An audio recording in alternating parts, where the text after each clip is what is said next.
Caroline Margeridon est exaspérée par cette situation.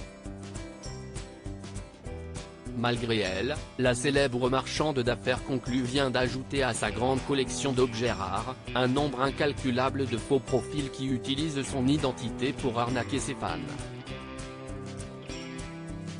Elle semble déterminée à traquer la personne derrière toute cette situation.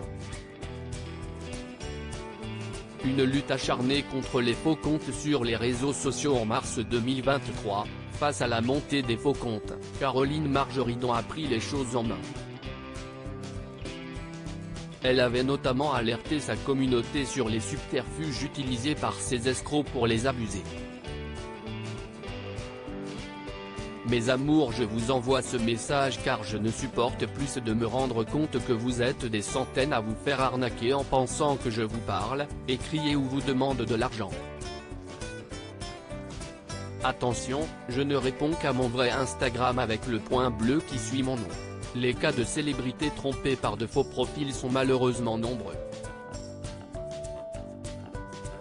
Lucie Bernardoni et Vincent Macaigne en ont également été victimes, témoignant ainsi de l'ampleur de ce problème.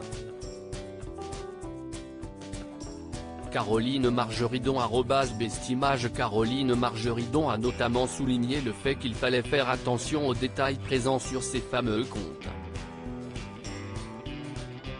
Tout se joue dans les détails, a-t-elle fait savoir. Elle avait d'ailleurs insisté sur la fameuse pastille bleue prouvant l'authenticité du compte ainsi que le nombre de followers.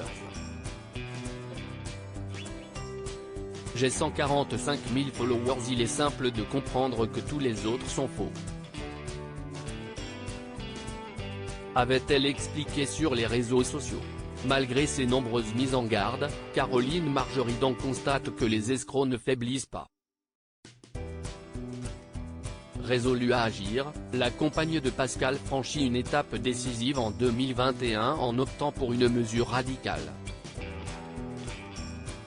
On va t'attraper, je te le dis tout de suite, c'est dans une vidéo intitulée Ras le bol des faux comptes, publiée sur Instagram le dimanche 23 juillet 2023, que Caroline Margeridon s'est exprimée. Elle révèle notamment avoir ouvert une enquête et déposé plainte contre l'usurpation de son identité il y a quelques années. Dans cet extrait, elle s'est adressée directement à l'escroc responsable en disant « Le dépôt de plainte a été fait bien entendu au commissariat de police. Le petit malin qui doit être sûrement en train de me regarder et qui se sert de moi pour prendre de l'argent à mes followers, on va t'attraper, je te le dis tout de suite. » La marchande ne baisse pas les bras dans sa quête pour traquer cet imposteur.